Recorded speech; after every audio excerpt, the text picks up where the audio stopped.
ఆంధ్రప్రదేశ్ క్యాబినెట్లో ఉన్నటువంటి మంత్రులందరికీ సంబంధించి కూడా వాళ్ళ పనితీరు ఆధారంగా మెరిట్ లిస్ట్ లాగా ఏదైతే ర్యాంకులు ప్రకటించారో నారా చంద్రబాబు నాయుడు గారు, ప్రస్తుతం ఆ యొక్క ర్యాంకుల్లో ఎవరు ప్రథమ స్థానంలో ఉన్నారు, ఎవరు ఏ స్థానాల్లో ఉన్నారో తెలుసుకునే ప్రయత్నం చేద్దాం. ప్రస్తుతం మనతో ఉన్నారు senior journalist doctor Kanakadurga Vadlamani గారు.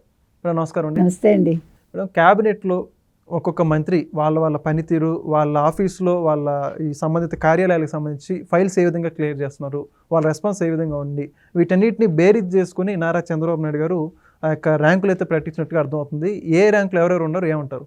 అంటే 95 ముఖ్యమంత్రిని చూస్తారు మీరు అని చెప్పారు ఆయన. 95లో ఇలాగే చేశారు ఆయన. ఈవెన్ 2000 తర్వాత కూడా, అంటే 2003, 2004 అప్పుడు కూడా ఇలాగే చేశారు ఆయన. అంటే అన్ని ప్రోగ్రెస్ రిపోర్ట్స్ ఉండేవి. సో ఇవాళ కొత్త కాదు ఇది. చంద్రబాబు నాయుడు గారు ఏం చేసినా కూడా ఆయన ఎప్పుడో గతంలో ఇవన్నీ ఎప్పుడో ప్రవేశపెట్టినవే.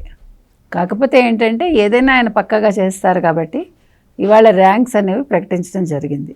ఈ ర్యాంకుల్లో ఎవరు ప్రథమ స్థానంలో ఉన్నారు, ఇంకెవరుంటారు? జలవనరుల శాఖ మంత్రి రామానాయుడు గారు ఉన్నారు. అంటే ఈ ర్యాంకులు ఏ రకంగా ఇచ్చారని మీరు అడగచ్చు. అంటే వాళ్ళ ఫైల్స్ ఏదైతే క్లియరెన్స్లో ఉన్నాయో వాళ్ళవి, అంటే పెండింగ్లో ఒక్క ఫైల్ కూడా లేకుండా ఎప్పటికప్పుడు ఫైల్స్ క్లియరెన్స్ ఇచ్చిన వాళ్ళకి వాళ్ళు మొదటి స్థానం ఇచ్చారు. అంటే ఆ రకంగా మీకు రామానాయుడు గారు ఉన్నారు. ఎందుకంటే రామానాయుడు గారు ఇన్ అండ్ అవుట్ ఆయన అదే పనిలో ఉంటున్నారు. ద్వితీయ స్థానంలో విద్యా ఐటీ శాఖ మంత్రి నారా లోకేష్ ఉన్నారు. అంటే నారా లోకేష్ ఎందుకు ద్వితీయ స్థానానికి వచ్చి ఉండొచ్చు అంటే నేను అనుకోవటం, ఆయన ఇదొకటే పని కాదు కదా, ఆయన ఇంచుమించు చాలా బాధ్యతలు వహిస్తున్నారు ఆయన. తర్వాత ఢిల్లీకి వెళ్ళి రావడం, తర్వాత మిగతా విషయాల్లో కూడా దృష్టి పెట్టడం, అంటే ఆయనే పెట్టట్లేదు, చంద్రబాబు నాయుడు గారు కూడా ఆయనకు బాధ్యతలు ఇస్తున్నారు. కాబట్టి కొంచెం సమయం కేటాయించడం అనేది కొద్దిగా ఆయన కుదరకపోవచ్చు. మంగళగిరి మీద ఫోకస్ పెట్టడం, ఇవన్నింటి వల్ల కూడా ఆయన ద్వితీయ స్థానంలో వచ్చి ఉండొచ్చు. సో తృతీయ స్థానంలో మీకు ఆరోగ్య శాఖ మంత్రి సత్యకుమార్ గారు ఉన్నారు. ఆరోగ్య శాఖ కూడా చాలా ఇంపార్టెంట్ కదా. తర్వాత 4వ స్థానంలో హోంశాఖ మంత్రి అనిత గారు ఉన్నారు. 5వ స్థానంలో మీకు నాదెండ్ల మనోహర్ గారు వచ్చారు. తర్వాత లాస్ట్ బట్ నాట్ లీస్ట్ అన్నట్టుగా మీకు లాస్ట్లో పయ్యావల కేసు ఉంటే మన ఆర్థిక శాఖ మంత్రి, ఆయనకు ముందు మీకు జాబితాలో ఎవరున్నారంటే కొల్లు రవీంద్ర అచ్చెన్నాయుడు గారు ఉన్నారు. అంటే ఎందుకని వాళ్ళు ఆ రకంగా ఉన్నారో మనకు అర్థం కాల. వాళ్ళు మరి నియోజకవర్గాల్లో బిజీగా ఉన్నారా, వేరే పనిలో ఉన్నారా, అయినా పర్వాలేదులేండి. ఇప్పుడు ఇవన్నీ కూడా వాళ్ళలో ఏంటంటే అమ్మో మనం చెయ్యాలి అనే ఒక భయం పుట్టిస్తాయి ఈ ర్యాంక్స్ అనేవి. అంటే ఇవి కొలమానంగా వాళ్ళ పనితీరు ఉందని కాదు, కానీ ఫాస్ట్గా ఉంటే బాగుంటుందని అంతే కదా. ఏది ఏమైనా చాలా మంచి పని అండి ఇది. గత ప్రభుత్వ హయాంలో ఇలాంటివి చేయకపోవటం వల్లే వాళ్ళు ఎంతసేపు స్కాములు, అంటే గతంలో అసలు అలాంటి వాళ్ళకి తెలియదండి. ఐఎమ్ సారీ, మీరంటే లేవు, తెలియదు. ఫస్ట్ థింగ్ పాపం జగన్మోహన్ రెడ్డి గారికి ఇలాంటి అనుభవాలంతా ఏం లేవు కదా. అంటే చంద్రబాబు నాయుడిని తిట్టడం, చంద్రబాబు నాయుడిని చూస్తే కళ్ళలో నిప్పులు పోసుకోవడం, ఇవి తప్ప అసలు చాలా తప్పు చేశారు జగన్మోహన్ రెడ్డి. నిజంగా జగన్మోహన్ రెడ్డి రాజకీయాల్లో నిలదొక్కుకోవాలని అనుకుని ఉంటే ఆయన చంద్రబాబు నాయుడు గారి పనితీరుని ఆయన ఎప్పటికప్పుడు పరిశీలించి ఉండొచ్చు. దానివల్ల ఏమవుతుందంటే మీకు నిజంగా తెలుసుకోవాలండి. మనం సీనియర్స్ దగ్గర నుంచి ఎందుకు తెలుసుకుంటాం అంటే మనకి కొన్ని తెలియదు, మనం అనుకుంటాం అన్నీ తెలిసిన, ఏ మనిషికి అన్నీ తెలియదు కదా.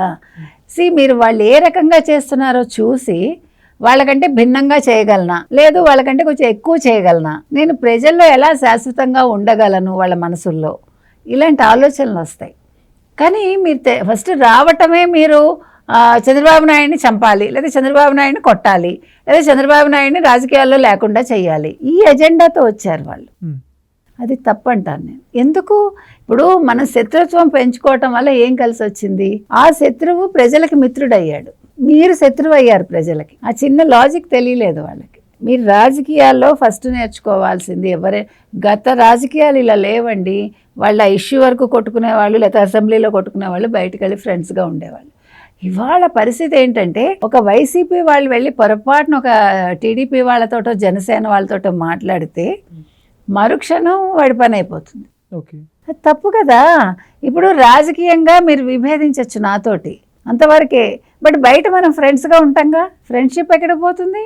ఈ సూక్ష్మాలు తెలుసుకోరు వీళ్ళు.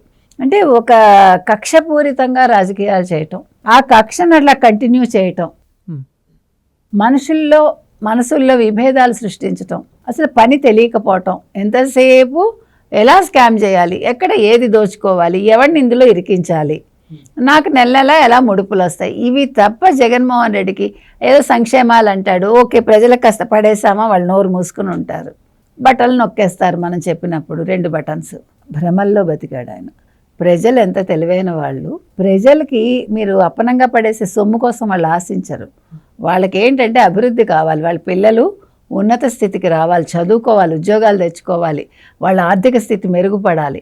అలాంటి వాటి మీద ఇవాళ చంద్రబాబు నాయుడు గారు దృష్టి పెట్టారు కాబట్టి సూపర్ 6 అమలైపోయింది. సూపర్ 6 మీద ఒక మంచి భావన వచ్చింది ప్రజల్లో. They are very happy. P4 ఇంకా గొప్పగా వాళ్ళకి నచ్చింది. ఇవ్వండి కావాలి. అందుకని ఏదైతే గత ప్రభుత్వం చేయలేకపోయిందో ఇవాళ చంద్రబాబు నాయుడు గారు కొత్తగా చేయలేదు, నేను మీకు ముందే చెప్పినట్టుగా ఇది 95లో అమలు చేశారు ఆయన. అందుకని 30 సంవత్సరాల తర్వాత కూడా అదే నడుస్తుంది. అంటే మీకు ఒక బాధ్యత మంత్రుల్లో కలుగుతుంది. అమ్మో నేను నా పని చేయాలి సక్రమంగా, నా డ్యూటీ అనుకుంటారు. అంటే వాళ్ళ పొజిషన్ తెలుసుకోవడం ద్వారా వాళ్ళ పర్ఫార్మెన్స్ కూడా ఇంకా మెరుగుపరిచిన అవకాశం ఉంటుంది. ఖచ్చితంగా ఇదేమి వాళ్ళని కించపరచడం కాదు. ఇప్పుడు బ్యాక్ బెంచీలో ఉన్నారని బ్యాక్ బెంచ్ వాళ్ళకి తెలివి లేకుండా ఉండదుగా. ఇక్కడ ఏంటంటే వాళ్ళకి రకరకాల కారణాలతోటి వాళ్ళు దాని మీద కాన్సన్ట్రేట్ చేసి ఉండకపోవచ్చు. కాబట్టి కాన్సన్ట్రేషన్ పెరుగుతుంది. మీరు అన్నట్టుగా వాళ్ళ పనితీరు మెరుగుపరుచుకుంటారు. అంటే మనకి ఒక స్పర్ధ వస్తుంది, అయ్యో వాళ్ళకే వచ్చిందేంటి మనం ఎందుకు తెచ్చుకోకూడదు, మన నియోజకవర్గంలో మనకి తలవంపులు రాకూడదు అనే ఒక భావన వస్తుంది. కాబట్టి ఏదైనా కూడా మీరు పాజిటివ్ అవుట్లుక్ తోటి చూడాలి. అంతేగాని ఏంటి చంద్రబాబు నాయుడు గారు నన్ను లాస్ట్ పెట్టారు, నేనేం తప్పు చేశాను అని కోపం తెచ్చుకోకూడదు. ఏది కూడా మనం ఒక నెగిటివ్ ఐతోటి చూడకూడదండి. దీని వెనకాల ఏంటి పర్పస్ ఏంటి, దీన్ని నేను ఎలా అధిగమించాలి అనుకుంటే అప్పుడు ఏ రాజకీయ నాయకుడైనా ఒక విలువలతో కూడిన రాజకీయాలు చేస్తారు, విలువలతో కూడిన ప్రమాణాలు పాటిస్తే అప్పుడు వాళ్ళు రాజకీయంగా ఎదుగుతారు. కాబట్టి ఇక్కడ చెప్పొచ్చేది ఏంటంటే ఏదైతే వైసీపీ మిస్ అయిందో దాన్ని ఎప్పుడు కూడా తెలుగుదేశం అమలు చేస్తూనే ఉంది, అమలు చేస్తుంది. ఖచ్చితంగా చాలా మంచి పని ఇదని మనం చెప్తాం. Thank you. Please subscribe to Leo News for more videos.